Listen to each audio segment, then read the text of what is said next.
just saw that Imran had a video uploaded called How to Leave Atheism Step by Step Guide, and I thought that was pretty intriguing.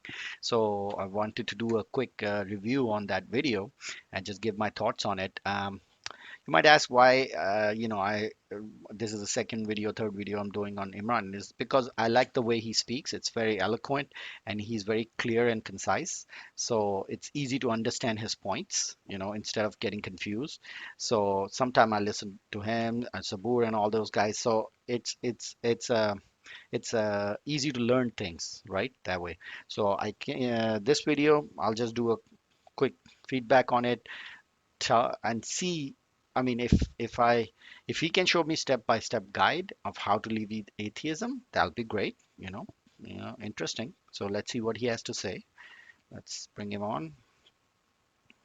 Now, I know there's people out there that may still hold on to the atheist label, may still associate themselves with atheism, but they are questioning it.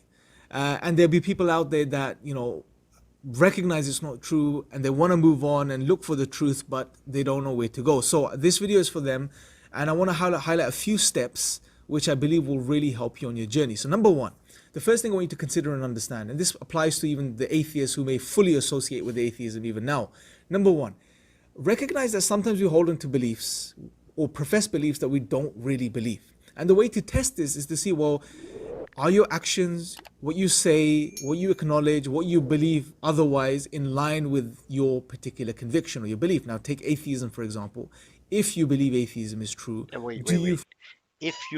If you believe atheism is true, what does that even mean? If you believe atheism is true, atheism is not a religion. It's not a dogma. It's not I mean, no matter how hard they try to make it seem like it's a religion, it's actually not a religion. The reason, first of all, is because on its basic level, atheism is only a rejection of a claim. Basically, you're making a claim that Allah, Allah is the one true God and He made everything. And atheism is a rejection of that claim, saying, sorry, we don't believe you. The evidence and the proof that you're showing for Allah being the one God, it's not enough or it's not convincing enough, so I am not going to agree with your claim. That's basically it when it comes to atheism. It has no dogma, it has no theology, it has no system, there's not no church. I think the problem is that whenever religious people like Muslims or Christians, whenever they try to relate to atheists or talk about atheists, they relate it in their own paradigm because religion is structured, has a hierarchy, has a book, has a dogma, has a theology, all of that stuff. So what they do is they always try to make it like, okay, similarly, atheism might will have the same thing, but there's no such thing. An atheist could be a spiritual person who could just like believe in fairy tales or jinns or something. Doesn't matter. He might believe it. He doesn't believe your claim, but he believes some spirit lives. It means nothing about other claims that the atheists have.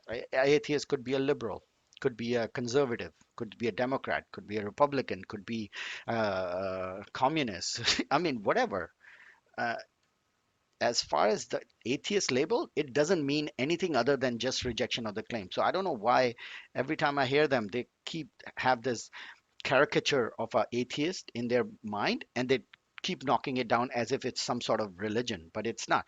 They even go far as saying that, oh, you consider Sam Harris and Richard Dawkins as your prophet because they're so ingrained in this idea that you have to have a prophet and book and all that telling you what to do, that they basically mean compare the same way. But nobody cares about Richard Dawkins. If you like him, you listen to him. If you don't like him, F him. Nobody in atheist. You could be atheist and you could care nothing about Richard Dawkins or whoever. Right? Doesn't matter because atheism doesn't imply anything. It doesn't make you do anything. It's just a rejection of your claim. That's all.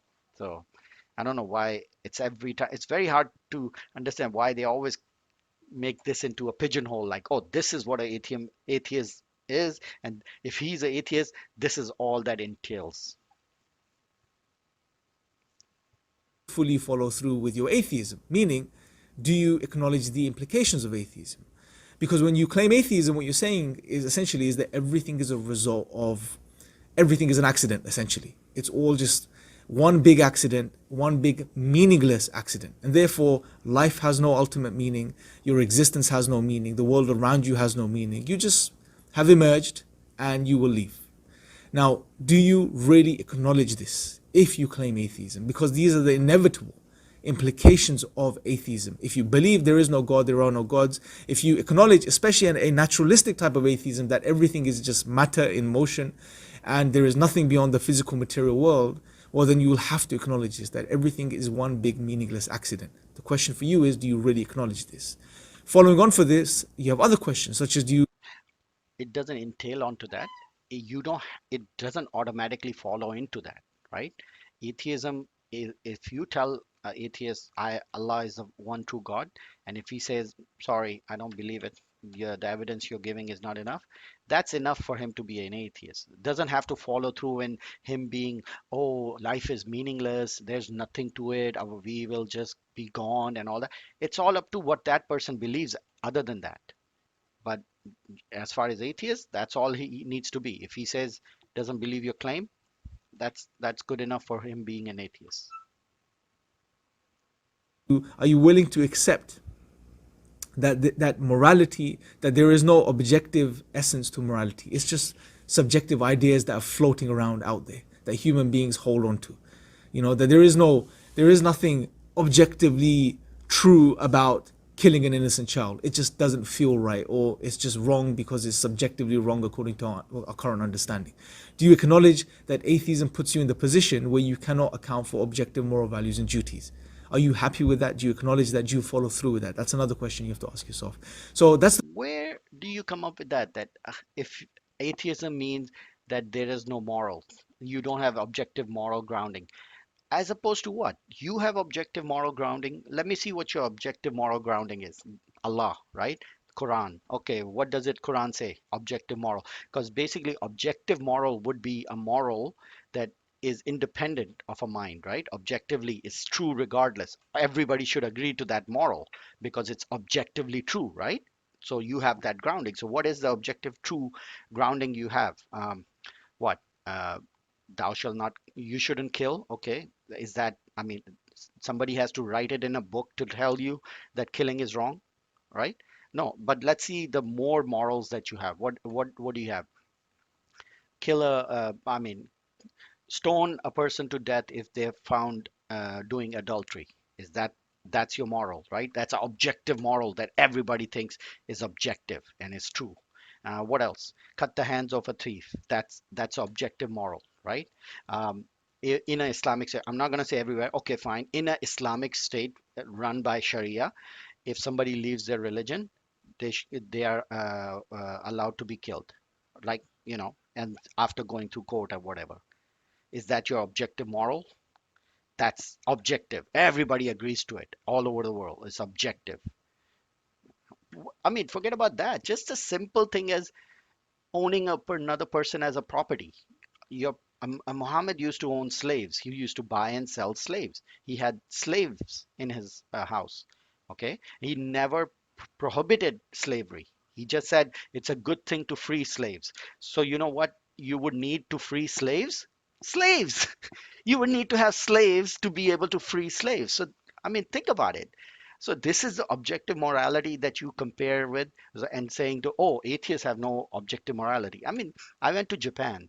I spent a few weeks over there. They don't believe in a God, perfectly moral beings. I mean, even more moral than the people I saw who were super religious in our area, in my part of the world. So, this whole idea of like, oh, if you don't believe in Allah, you don't have, or God, you don't have objective morals, doesn't make any sense. It's actually, in reality, that's not how you find it. But this is the claim or like the narrative that you want to just always repeat. Oh, without God, there's no objective grounding. Yes, there is. Our mind is our grounding. Okay, just like you made up. Do you do everything that's objectively moral in the book? No, right? You pick and choose. Like, oh yeah, well, I don't do this now. I don't own slaves now because I look at the book and I was like, oh, there's a way where you don't have to own slaves. So yeah, I don't do that. So It's up to you what you choose from that book, what moral, right? But it's not objectively true whatever morality is in that book. So where you come up with saying the other atheists have no objective moral? So I don't understand that thing. Maybe when I one day we talk to you, you can clarify that. The first or the second thing I'd like you to do is to really question or ask yourself, are you willing to fully follow through with the implications of atheism if you truly believe atheism to be true? What is the If not, implication of atheism? and the ideas or the things I've shared with you don't sit well with you, well, then it's maybe time you really ask yourself, are you an atheist? Do you truly believe it's true then? Which I would say it is not the case. And are you willing to continue to hold on to this worldview, this outlook, this philosophy, whatever you want to call it? The third thing, if you have gotten to the place now where you acknowledge, okay, it just doesn't make sense, but what do I do now? The third thing I would say is broaden your horizons, meaning most atheists or most atheists of a who sort of incline towards a naturalistic type of atheism, they have been led to believe that science, for example, science is the only way to truth. It's the only solid, substantial way we can know about the world and reality. Every other route to knowledge and every other way of knowing things is not really useful. It's just pointless. It's not to be considered. This is the type of idea the empiricists pushed, over the past couple of centuries, and today the new atheists are pushing, such as individuals like Richard Dawkins.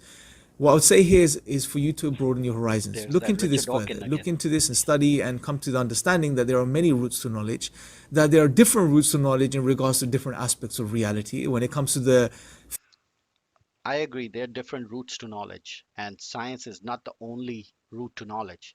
But science is, or the scientific method is the most reliable way we have right now to get to truth or get to knowledge.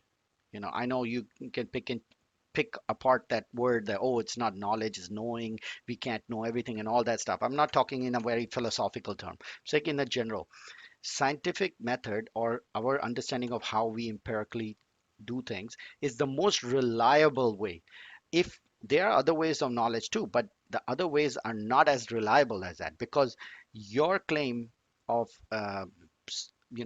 being convinced by something, if you use your faith or belief, is completely subjected to you. Another person could have belief and faith in something else, and he is as justified in calling it belief and true as you are. So they are both not cannot be true at the same time. So as far as reliability is concerned, I would say yes, the scientific method is more reliable. So if there are 100 screwdrivers and one of them is works better than the other 99 of them, which one would you use? Yes, you can have other screwdrivers also using to unscrew things, but the most reliable one is the one that you will choose all the time, right? So, I mean, that's what I think. I don't know why it's difficult to understand that science and saying scientific method, you usually say it in such a way as if it's some sort of derogatory way, like, oh my God, he has a scientific way of looking at things, and he doesn't appreciate the other paths of knowledge. No, I do appreciate the other paths of knowledge. The problem is the other paths of knowledge are just open to interpretations openly. you know there's no physically way of verifying anything. You can say, oh, I saw a jinn yesterday. Okay, how do you justify that to another person? But if I say, oh, you know what, I saw a car, I can justify that. He knows what a car is, he knows exactly what I'm talking about. So scientific method of justifying something is more reliable in my opinion.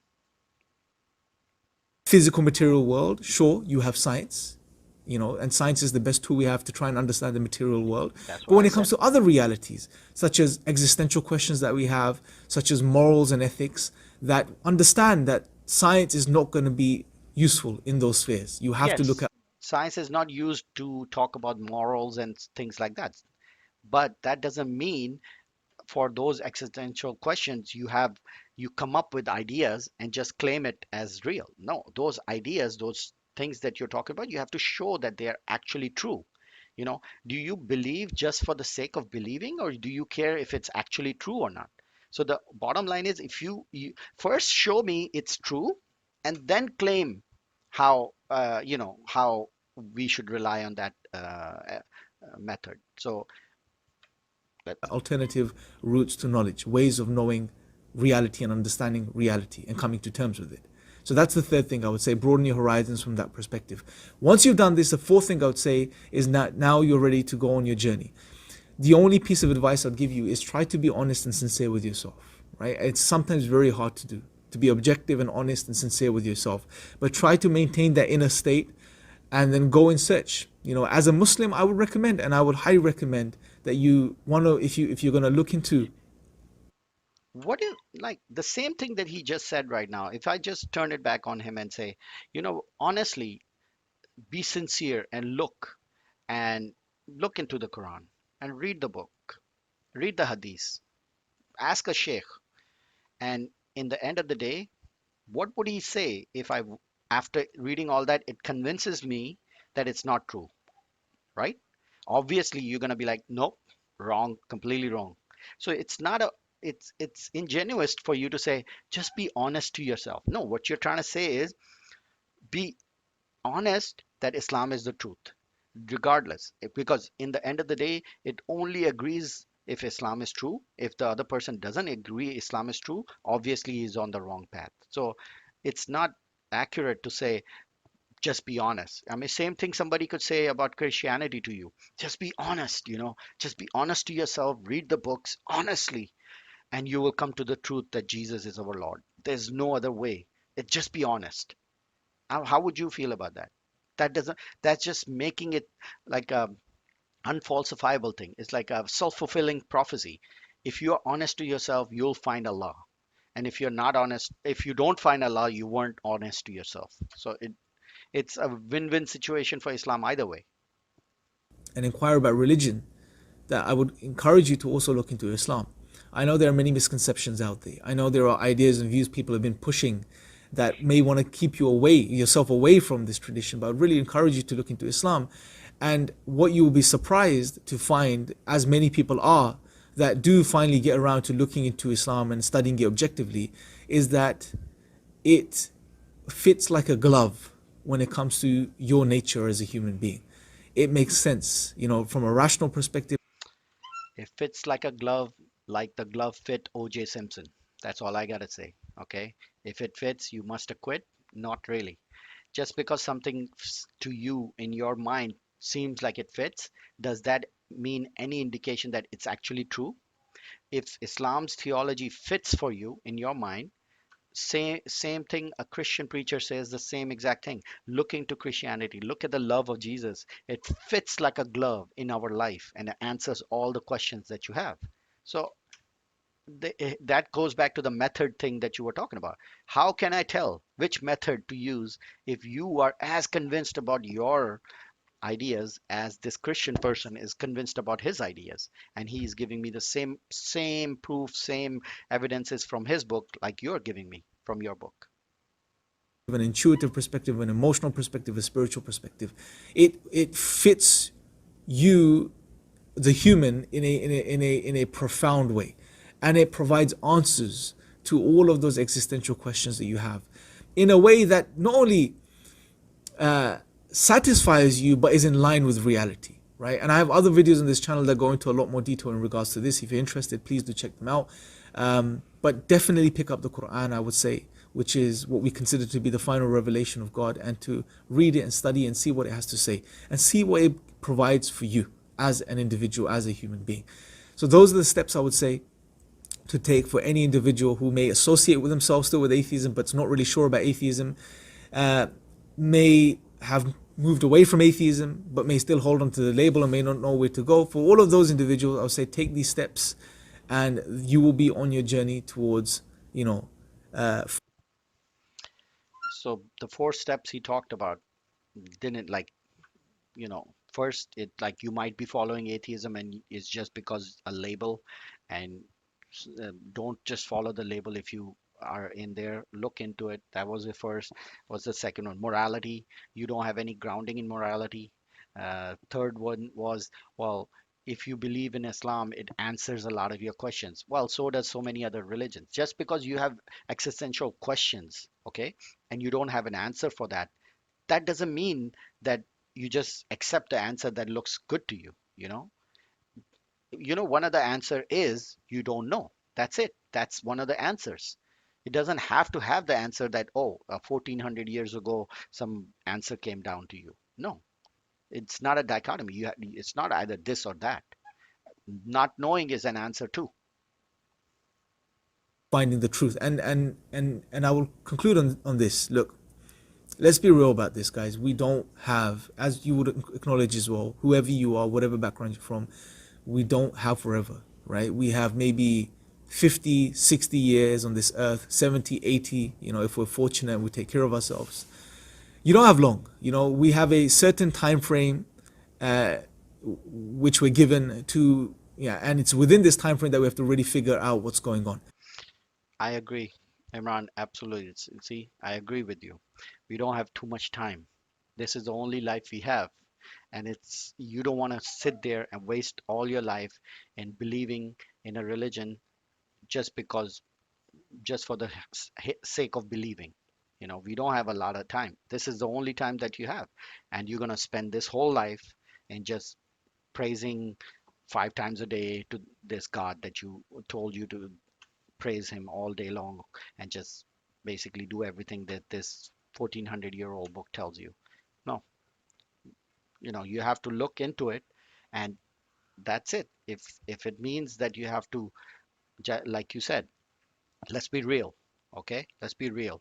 None of the stuff that in that book really answers it. The rest of the stuff that you think you got the answer from is just you making up the answers from the book. Okay, so that I could say the same thing. Let's just be real. Okay, it doesn't match reality. None of the things in the book actually matches reality. And what are the things that actually match reality are basic things that everybody agrees upon anyway. Don't steal, don't lie, don't cheat, don't kill. Like those are basic things that all religions accept anyway. Or even intrinsically you would know that they are good or bad to do. So that doesn't, the rest is all like you know exercises that you have to do in the religion. So I don't know. So make the most of it. You're not here forever, so you don't have that luxury where you can Make the just, most of it. in another 60 years time, then pick up on this and try to figure out what life is all about. No, we have to do it soon because nothing's guaranteed. So make the most of this time on this earth, and do justice to yourself. So make the most of the opportunity that you have. I leave you. I think the most justice you could do to yourself is do not shackle your brain with indoctrination that you have been given from childhood. That's the most justice you can do. Be honest, think about it, keep your mind open, and actually ask a question that I mean, is this actually true? This because is what the religion shows or what the book tells you, is it actually true, or is it just a belief that you have a belief in it? That's all. And since you have a belief, everything else falls into place. You know, I I would agree with Imran. You don't have much time. Look into it. Guys with this. Let me know your thoughts in the comment section below. I especially like to hear from those Thank individuals you for that may still associate with atheism, but may be looking to move on. Those individuals specifically, I want to know your thoughts in the comment section below. So I'll just put his the link to his video in the description so you can go to his channel and watch it and leave a comment if you want to if you have questions for him. I like the guy. He's very nice and very motivated in what he's doing. But sometimes it's just hard to understand. Like if you have tunnel vision, you just have that one thing that you're thinking about, that Islam is true, Islam is true, and nothing else, and it becomes difficult to break out of it. And all I could say is I agree. You only have one life. Look into it, and if you find out the religion that you were following is not true and it doesn't meet the burden of proof, then have the guts to say it doesn't. All right, guys, talk to you later.